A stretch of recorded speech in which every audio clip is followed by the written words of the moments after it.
کیا واقعی وہ حجاب اللہ نے ہمارے اور قرآن کے مابین کھڑا کر دیا جس کا ان آیات میں ذکر ہے؟ جعلنا بینک وبین الذین لا یؤمنون بالآخرۃ حجابا مستورا، یہ حجاب ہیں، ذرا گنیے وہ حجاب کون کون سے ہیں۔ میں نے غور کیا تو مجھے نظر آیا کہ سب سے بڑا حجاب جو ہے irrelevance کا ہے۔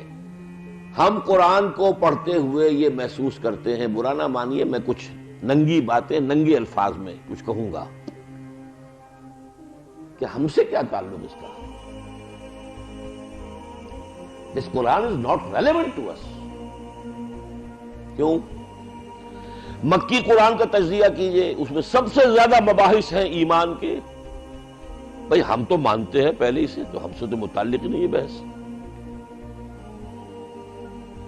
وہ تو ہم سن لیتے ہیں، ٹھیک ہے، ہم تو مانتے ہیں، اللہ کو مانتے ہیں، آخرت کو مانتے ہیں، رسالت کو مانتے ہیں، تو ہم سے تو ساری بحثیں جو ہیں irrelevant ہو گئی، لمبی سے لمبی بحثیں چلی جا رہی ہیں، بحث بعد الموت پر، اللہ کی توحید پر، شرک کی نفی پر، اللہ کی قدرت کے مظاہر۔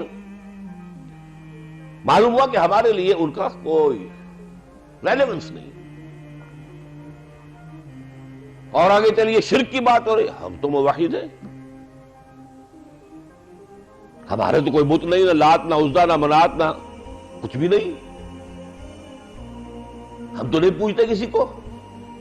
تو یہ ساری بحثیں ہم سے لا تعلق ہو گئی، یہ ساری رد و قضا، یہ بحث و تبحیث، یہ ساری گفت و شنید becomes irrelevant to us۔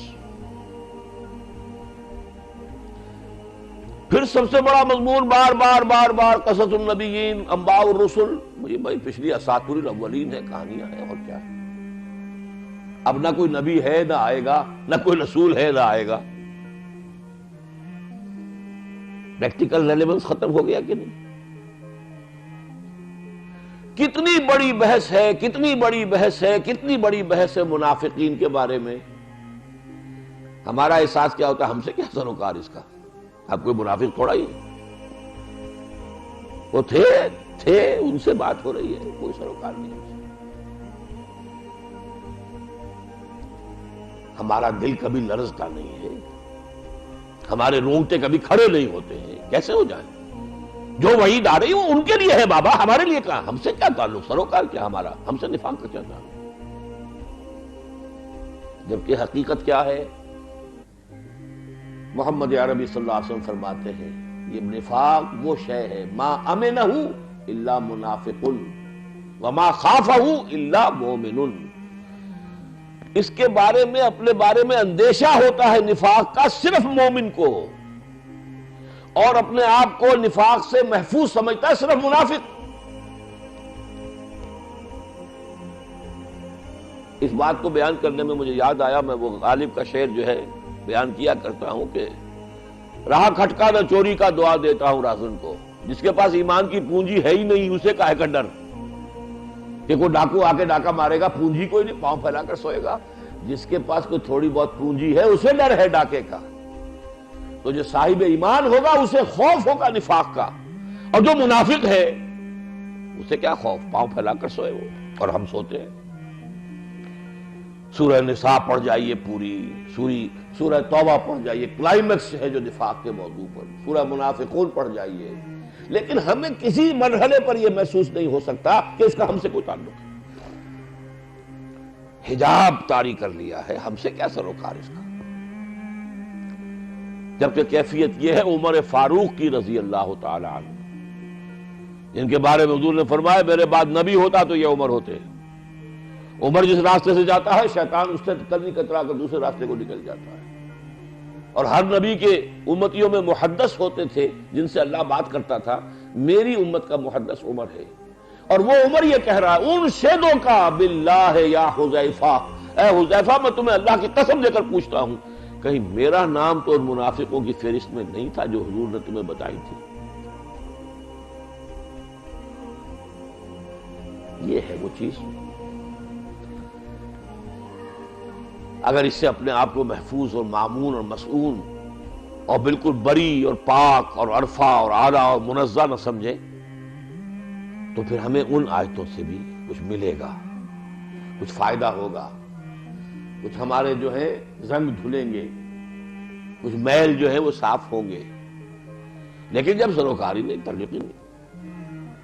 اب آئیے مدنی جنتوں کی کہ بہت بڑے بڑے میوے، جہاد فی سبیل اللہ، قتال فی سبیل اللہ، انفاق فی سبیل اللہ، آج یہ ساری چیزیں تو فرض کفایہ ہے۔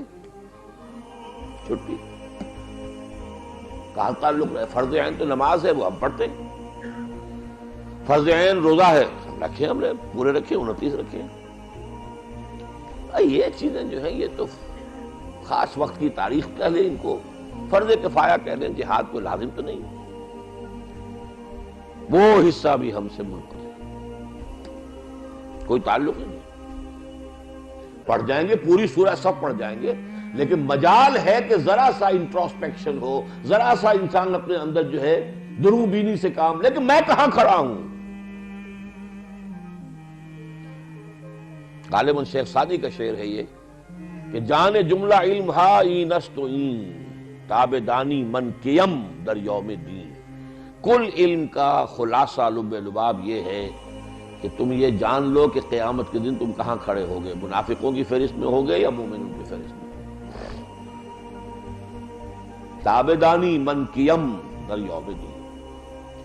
سورہ صف پوری پڑھ گئے، کوئی ارتعاش تک نہیں ہے ہمارے اعصاب کے اوپر، کوئی فکر نہیں، کیا ہے یہ چیزیں ہیں، یہ فرض کفایہ ہے، اس کا کوئی تعلق ہر مسلمان کی زندگی سے نہیں ہے۔ مدنی قرآن میں اگر کوئی شے ذرا سی ہم سے متعلق نظر آتی ہے تو وہ عبادات ہیں، کہ کہیں پر نماز کا ذکر آ گیا، کہیں روزے کا ذکر آ گیا، کہیں کچھ اخلاقی تعلیم، وہ ہم سمجھتے ہیں کہ ہاں اس کا تعلق ہم سے ہے۔ یہ ٹوٹل قرآن کا کتنا حصہ ہوگا؟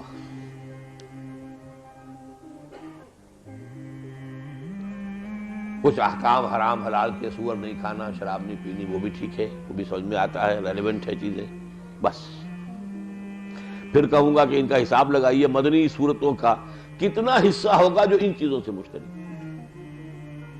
پوری صورتیں چلی گئی ہیں، 4 رکوعوں کی صورت سورہ حدید، نماز کا ذکر ہی کہیں نہیں ہے ہی نہیں، ذکر ہی نہیں کہیں۔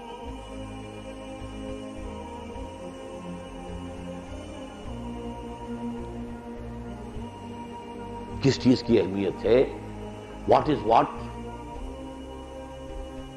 کس شے کی تقدیم ہے، کس کی تاخیر ہے، کون زیادہ اہم ہے، کون کم اہم ہے، کون اولیت کی حامل ہے، کون ثانویت کے درجے میں ہے، یہ اگر فکر نہیں ہے تو ظاہر بات ہے ان چیزوں سے ہمارا تعلق ہی نہیں۔ تو واقعہ یہ ہے کہ ان اعتبارات سے غور کیجئے کہ ہمارا جو قرآن مجید کے ساتھ متعلق ہونے کا تصور ہے وہ ان حجابات کی وجہ سے ختم، قرآن ہم سے متعلق ہی نہیں۔ یہ ہے میرا تجزیہ، اور اس حجاب کو دور کرنے کے لیے جس شعور کی ضرورت ہے وہ کیا ہے؟ پہلا شعور یہ کہ ہمارے پاس ایمان نہیں ہے،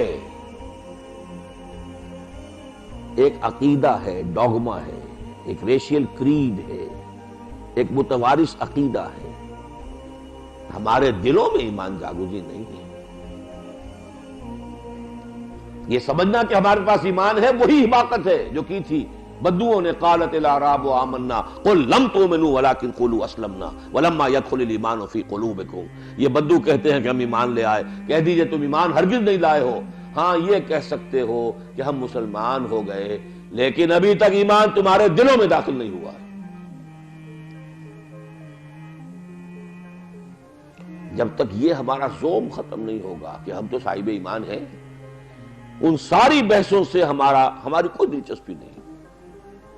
اساطیر الاولین، میں لفظ بھی بڑا سخت استعمال کر رہا ہوں، جو کفار کہتے تھے اساطیر الاولین، ہمارے لیے بالفعل پریکٹیکلی وہ ساری بحثیں جو ہیں اساطیر الاولین کے درجے میں ہیں۔ دین کی بات پھیلانا صدقہ جاریہ ہے، ثواب کی نیت سے ویڈیو کو شیئر ضرور کیجیے۔ جزاک اللہ۔